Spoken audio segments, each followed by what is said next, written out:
Buenas tardes, especialmente de la Universidad de San Marcos, que es una universidad muy conocida. Ya estuve ahí, creo que en 2007, he conocido ahí las instalaciones de la universidad. Es muy respetada, muy conocida. Creo que es la más antigua, sí, de América Latina.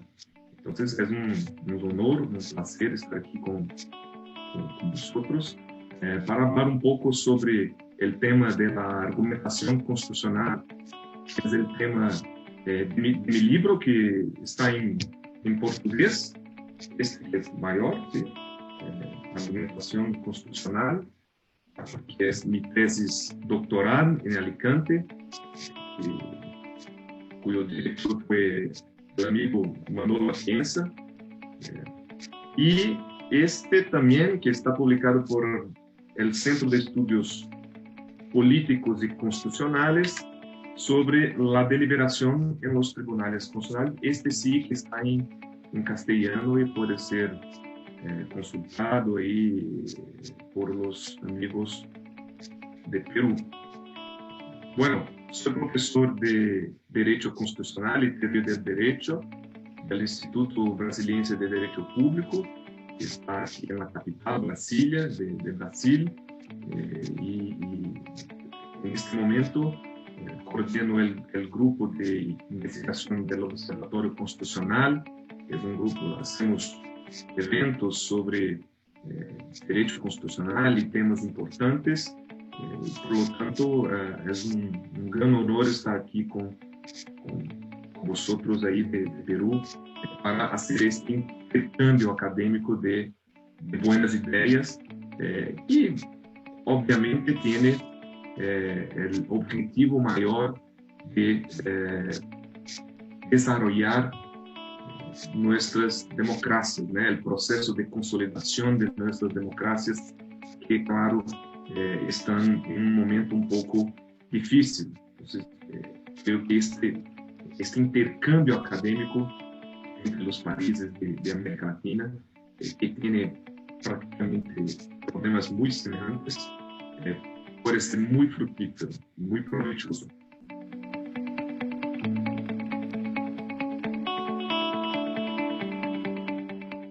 En este trabajo sobre argumentación constitucional, yo digo que existen distintos modelos de deliberación en el derecho comparado. Estamos acostumbrados ahí a hacer las distinciones: control difuso, control concentrado, control abstracto, etc.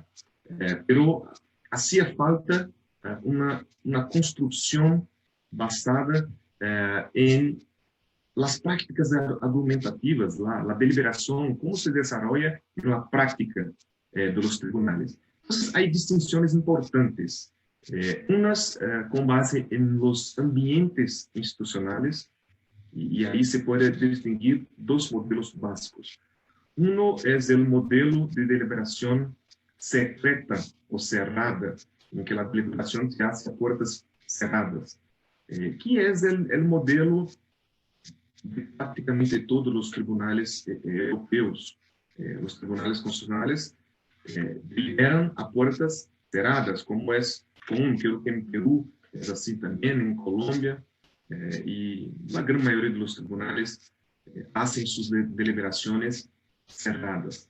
El otro modelo que lleva en cuenta los ambientes institucionales es el modelo de deliberación pública o abierta.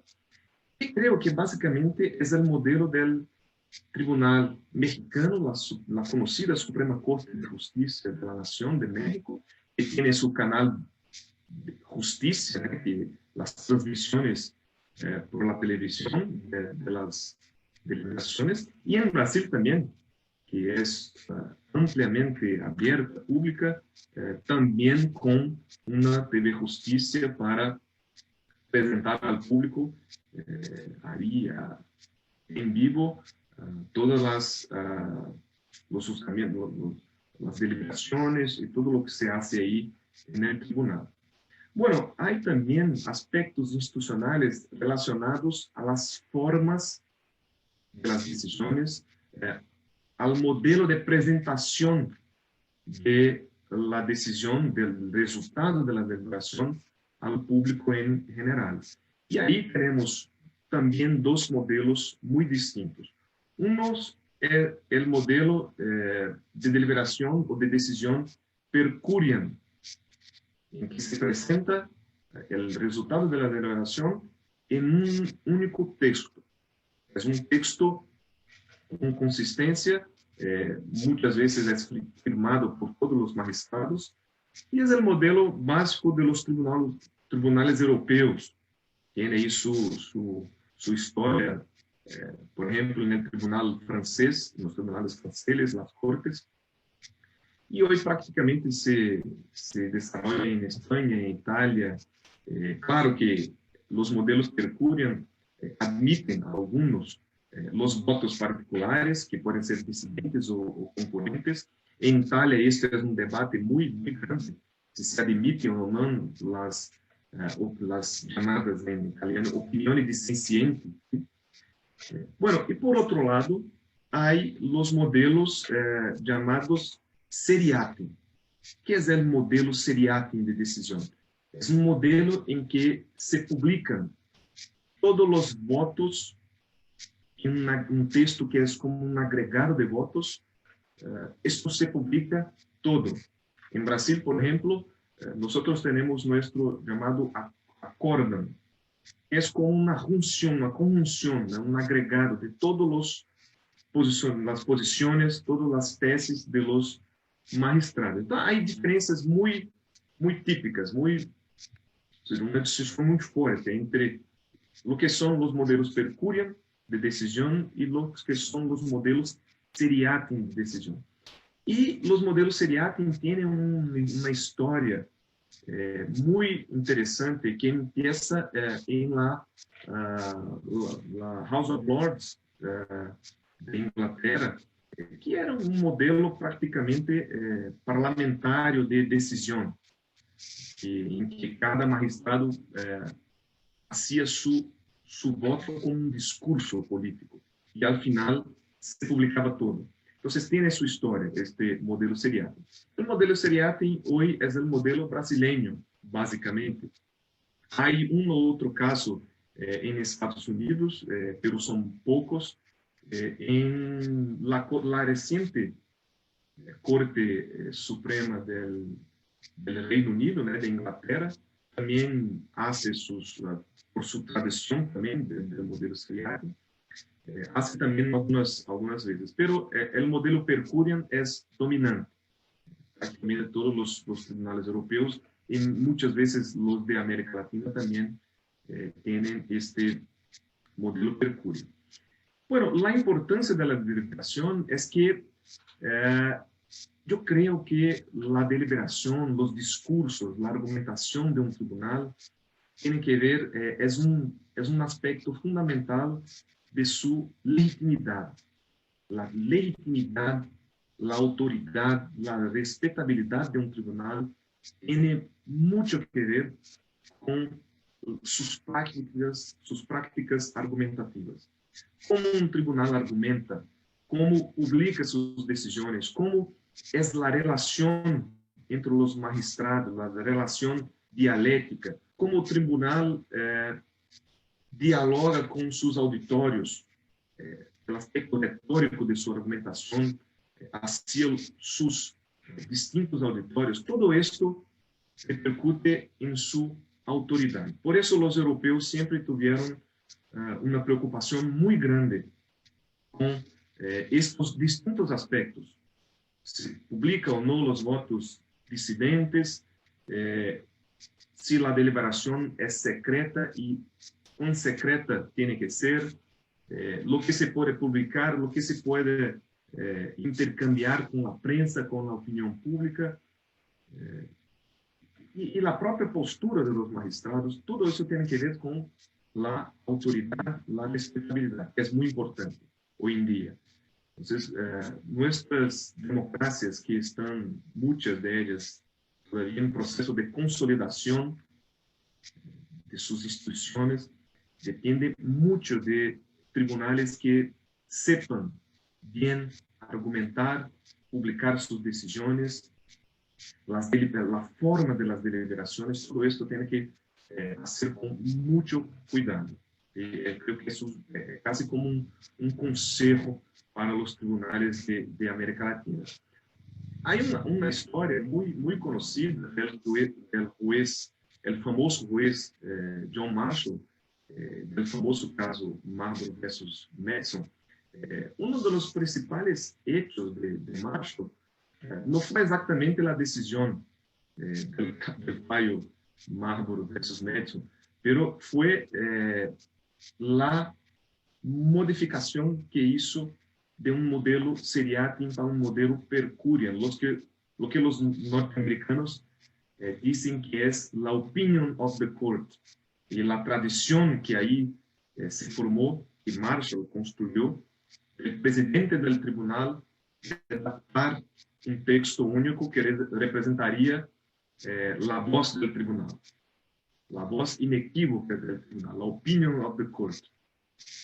Y Marshall sabía que en aquel momento una democracia todavía en construcción, en su comienzo, las decisiones del tribunal tenían el peligro de no ser aceptadas o respetadas. Su autoridad no era todavía algo cierto. Entonces, Marshall tenía la convicción que el tribunal debía hablar como una única voz, su conjunto, a importancia del colegiado. Entonces, la importancia y la respetabilidad, la autoridad que tiene hoy la Suprema Corte norteamericana tiene que ver con esto también, con su historia. En que en su comienzo Marshall supo poner un modelo de decisión que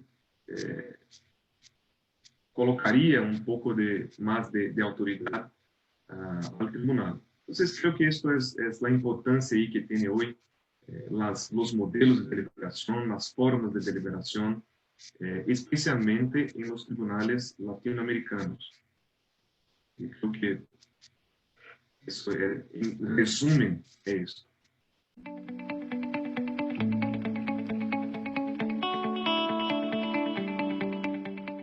En este libro sobre la argumentación constitucional, yo he construido, desarrollo algunas directrices para perfeccionamiento de la capacidad deliberativa de los tribunales. Es como lo que llamamos de decálogo de directrices para el buen deliberar de un tribunal, perfeccionar la capacidad deliberativa de un tribunal.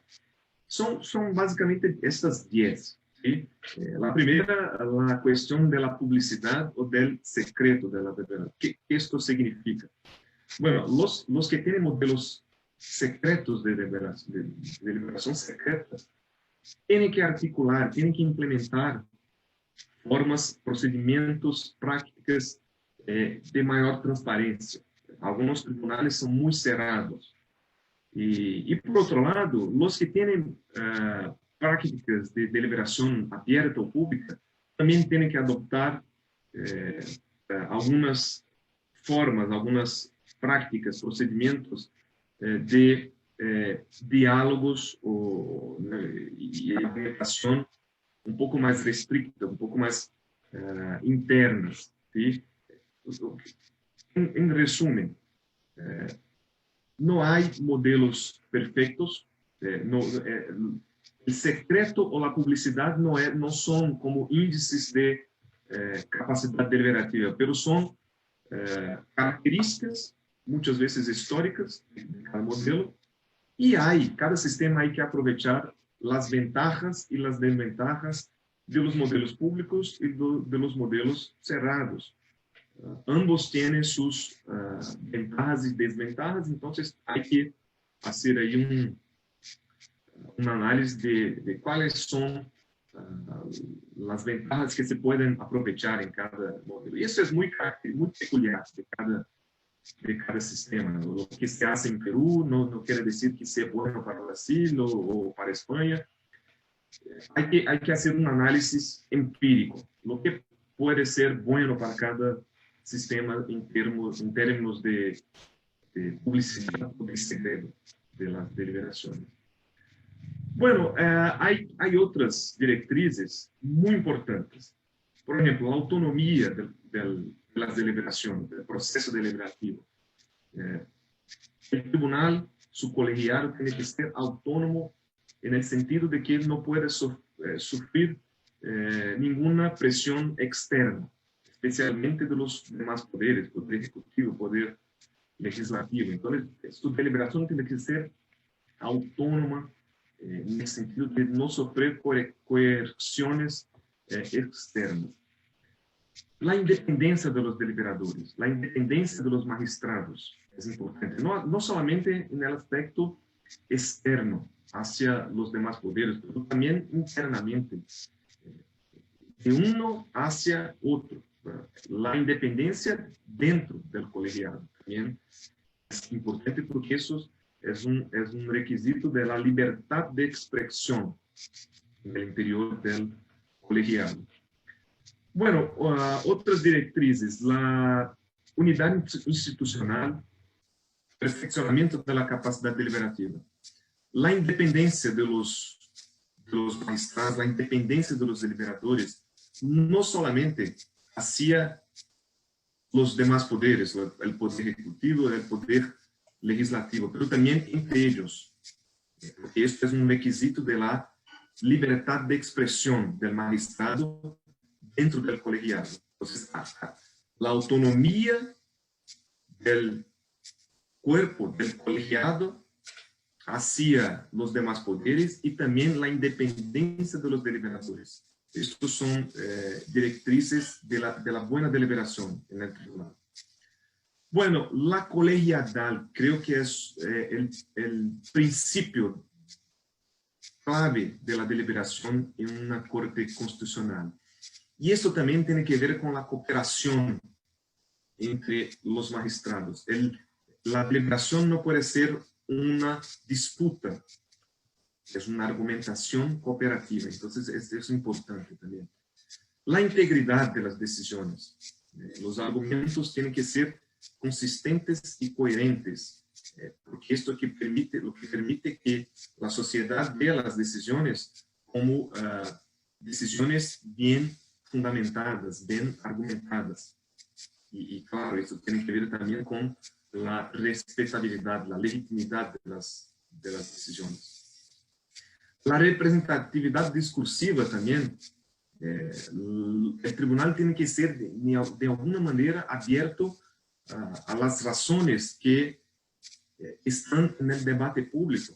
Entonces, tiene que absorber la mayoría de las razones públicas que circulan en la esfera pública. Y claro, sus decisiones de alguna forma tienen que ser hechas. La deliberación tiene que ser reconocida como una buena deliberación, como algo que sea representativo de los argumentos, de las posiciones que están en juego y que están en el debate público de una sociedad. La representatividad tiene que ver con esto, es discursiva, es representar los discursos que están en el debate público. Entonces, la deliberación de un tribunal tiene que también, de alguna manera, reflejar estos discursos que están en la sociedad. Y dos otras más son las directrices de la amplitud informativa y cognitiva. El tribunal se puede hacer audiencias públicas, por ejemplo, para llamar expertos en la materia, en el tema de un caso específico. Bueno, todas las informaciones sobre un caso tienen que, de alguna manera, llegar al conocimiento del tribunal. Y también la inclusividad de las razones. El Instituto del Amicus Curiae y creo que es adoptado en Perú, pero que no lo es en España, por ejemplo, es importante, es muy importante, porque el amicus curiae, el amigo de la corte, puede traer al tribunal nuevas percepciones, nuevas visiones diferenciadas, nuevas perspectivas de un caso específico. Entonces, esto enriquece la argumentación como un todo.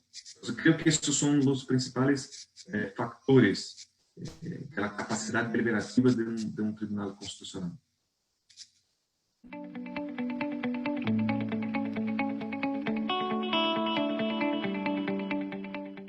Para desarrollar este libro sobre argumentación constitucional, yo hice una investigación empírica en los tribunales y observé distintos momentos deliberativos. La deliberación no es solamente aquella que ocurre en la sala del pleno, en el plenario de un tribunal. Hay distintos momentos de deliberación en un tribunal constitucional. Hay, por ejemplo, el momento de la deliberación previa, que es quizá el más importante, porque ahí hay las conversas, las charlas, los intercambios de textos, que puede ser también entre letrados, entre asesores de las cortes, las conversas entre los magistrados. Ahí hay toda una deliberación previa que es muy importante y muchas veces es decisiva, es casi definitiva, porque ahí muchas veces se puede intercambiar las principales ideas que se tiene sobre un caso. En el Tribunal de España, por ejemplo, hay toda una deliberación previa. Claro que esto siempre está sometido a la decisión en la sala del pleno, que es donde ocurre la votación, pero la deliberación previa es como una preparación para la deliberación. Y esto es una fase muy importante, es como el inicio de un proceso deliberativo. La otra fase, que es como una segunda fase, es la que ocurre principalmente en la sala del pleno. El momento en que se hace el relato por el relator, el magistrado ponente, y claro, se pone a debate las cuestiones, todas las cuestiones. El debate tiene que ser amplio y estricto. Y también la votación, ¿sí? Los debates, la votación y después la proclamación del resultado de la deliberación. Entonces, eso es un otro momento, lo que ocurre en la sala del pleno del tribunal. Después, en una tercera fase, que es la fase de redacción, de la confección del fallo final, puede que haya algún resquicio de deliberación. Eso es normal.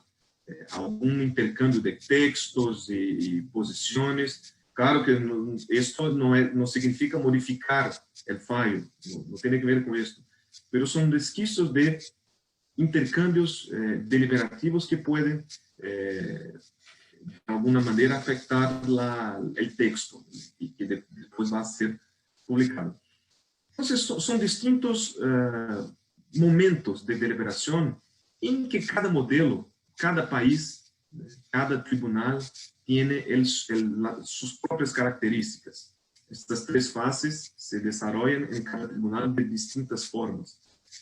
Hay distintos aspectos a ser considerados. Lo que yo he identificado es que la deliberación previa muchas veces es importante. Principalmente en tribunales como México, por ejemplo, que tiene una deliberación pública, pero que necesita de un momento previo para intercambiar, algunas veces de forma privada, los argumentos, las cuestiones que son debatidas. Entonces, yo creo que en México los momentos previos son muy importantes. En Brasil hay la característica de que no hay mucho estos debates previos, todo es prácticamente en público, en la sala del pleno.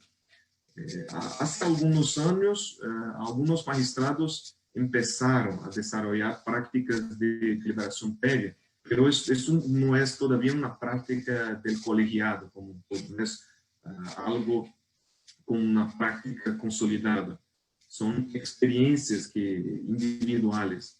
Entonces, no es algo que sea relevante para una característica del modelo.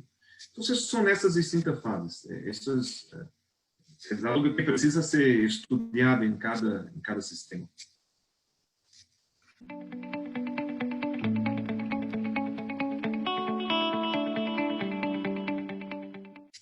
Los tribunales tienen representatividad democrática, pero no es de tipo electoral.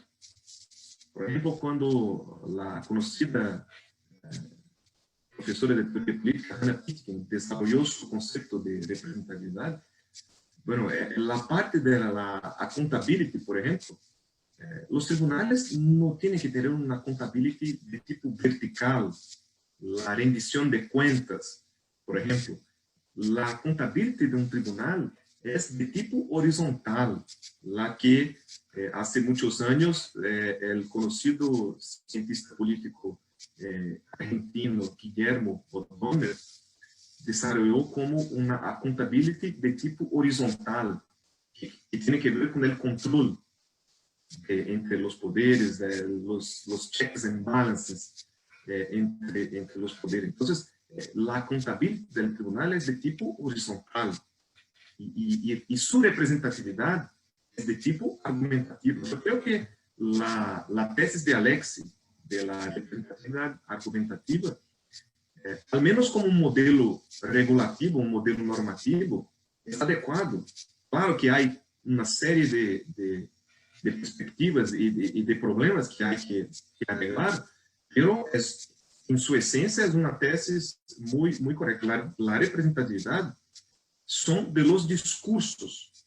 La argumentación del tribunal tiene que reflejar los discursos de la esfera pública en una democracia.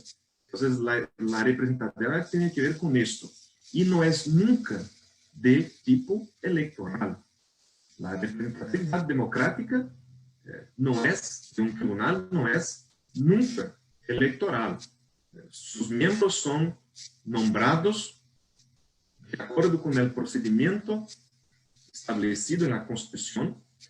Su autoridad y su legitimidad, su poder, están previstos en la Constitución y sus decisiones tienen que reflejar argumentativamente los discursos que están en la esfera pública, los discursos que circulan en un debate público amplio, típico de una democracia que protege, que garante la libertad de expresión y especialmente la libertad de prensa.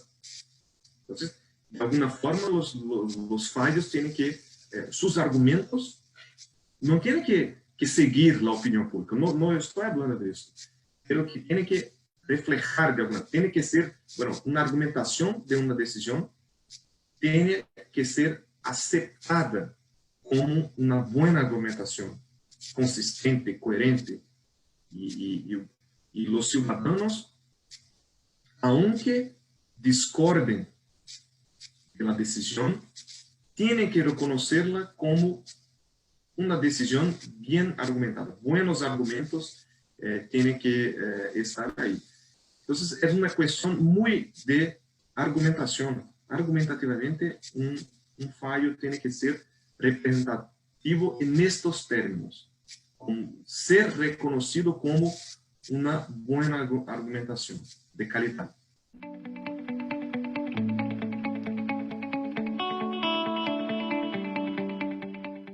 En la teoría de la argumentación, yo distingo básicamente algunos tipos de discurso que son desarrollados en un tribunal. Entonces, por ejemplo, tenemos la argumentación jurídica, la argumentación causal como un concepto general, en que podemos tener subtipos de argumentación. Por ejemplo, la deliberación es un tipo de argumentación colectiva, un colegiado, la interacción, los discursos intersubjetivos entre los jueces, entre los magistrados. La deliberación es típica de un grupo. La argumentación en grupo es una deliberación. La argumentación colegiada. La deliberación muchas veces puede se transformar a lo largo del procedimiento de la deliberación en un tipo de negociación. La negociación sería un tipo de discurso estratégico, una deliberación estratégica, que en un tribunal obviamente tiene un objetivo muy claro, que es la conquista de la mayoría de votos, la conquista de la decisión final, del resultado final mayoritario. Y muchas veces la negociación es un típico discurso que se desarrolla en el interior de un colegiado. Entonces tenemos la argumentación como un concepto general, en sentido lato, y especie de discurso, la deliberación y la negociación también. Y claro, hay otros tipos que la teoría de la argumentación en general distingue y que puede también estar en una argumentación de un colegiado. Pero básicamente son estas, la deliberación y la negociación. ¿Sí? Y pero la segunda parte, creo que es solamente esto, ¿sí? La distinción, deliberación, argumentación y negociación. Y esto yo he dejado muy claro, muy identificado en este libro sobre la argumentación constitucional, los tipos de discurso que pueden ser observados en la deliberación de un tribunal constitucional.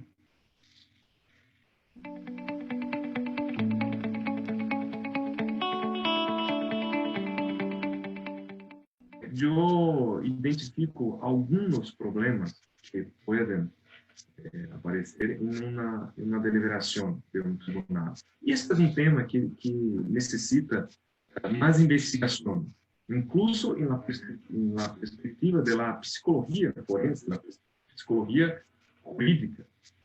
Por ejemplo, en el interior de un grupo de magistrados, muchas veces se desarrolla lo que se llama de la propensión al conformismo.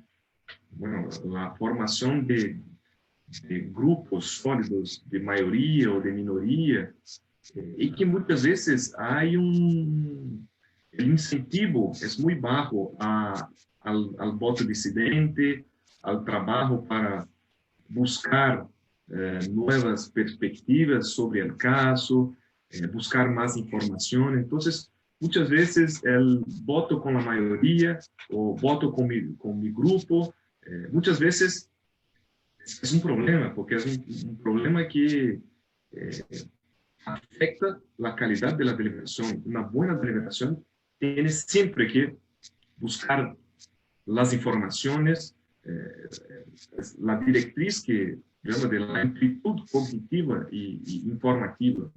El tribunal tiene que buscar las informaciones. El magistrado que tenga una opinión disidente o quiera hacer un voto concurrente, tiene que estar dispuesto siempre a hacerlo. Una buena deliberación depende de todo eso, de todos los factores que implementan la capacidad deliberativa de una corte. Entonces, la propensión al conformismo muchas veces es un problema. Otro problema, también en un aspecto muy psicológico y antropológico de un grupo de magistrados, es la polarización. Y la polarización, nosotros sabemos que es un problema muy grave hoy en día, incluso en nuestras sociedades. Todos los grupos, desde el punto de vista antropológico, pueden desarrollar el problema de la polarización. Y cuando esto ocurre, esta formación de grupos polarizados, esto es un problema muy grave para la deliberación de un tribunal. porque los debates, la dialéctica que se desarrolla es danificada, es como un virus dentro de la deliberación. Y hay otros, muchos problemas que podrían ser identificados. Lo que es importante es que tenemos que tener conciencia de que es muy diferente la argumentación de un magistrado solitario, de un juez de primera instancia, por ejemplo, y la deliberación de un colegiado, de un grupo de magistrados. Entonces, un grupo de magistrados puede presentar una serie de cuestiones de psicología, de antropología, de sociología jurídica. Y hace poco tiempo, la teoría de la argumentación no estaba muy interesada. La distinción entre el discurso, el contexto de descubrimiento y el contexto de justificación por mucho tiempo.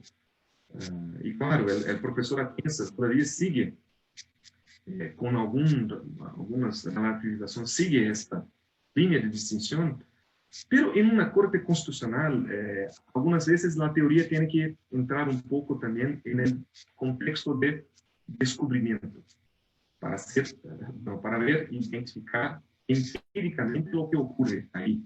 Y claro, todas las medidas, los procedimientos, las formas que necesitan ser adoptadas para mejorar, para perfeccionar las deliberaciones en el interior de un colegiado. Entonces, es muy diferente lo que se desarrolla en teoría de la argumentación para un juez y para un grupo, para un colegiado de magistrados que puede presentar muchos problemas en esas perspectivas. Entonces, estos estudios que se desarrollan en perspectiva empírica, saber lo que de hecho ocurre en el interior de un tribunal son muy importantes hoy en día. Entonces, es un consejo que doy a todos los estudiantes, los investigadores. En nuestros países necesitamos investigar más lo que ocurre, investigar desde el punto de vista empírico, lo que ocurre en el interior de un colegiado de magistrados, porque esto va a posibilitar que nuestras doctrinas, nuestras teorías, la academia como un todo, pueda ofrecer propuestas de perfeccionamiento, de mejoramiento de nuestros sistemas de jurisdicción constitucional. Creo que eso es muy importante hoy en día para nuestras democracias.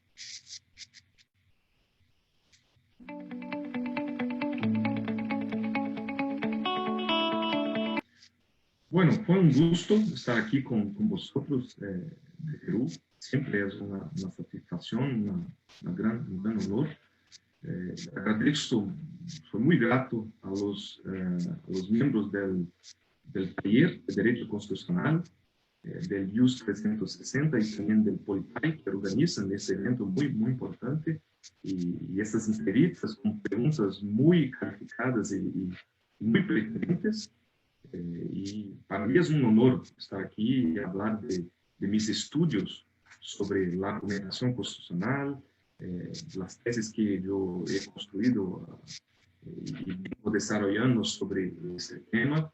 Entonces, estoy abierto ahí al diálogo con los amigos de América Latina, de Perú y de otros países, porque creo que este intercambio académico siempre es muy importante para nuestros países. Entonces, todos los miembros, los representantes del taller de Derecho Constitucional, de la Universidad de San Marcos, de la Politécnica, de la Pontificia Universidad Católica también, y a todos los amigos de Lima, de Perú y de otros países. Bueno, es un gran honor y soy muy grato de estar aquí para hablar sobre este tema importante de la argumentación constitucional.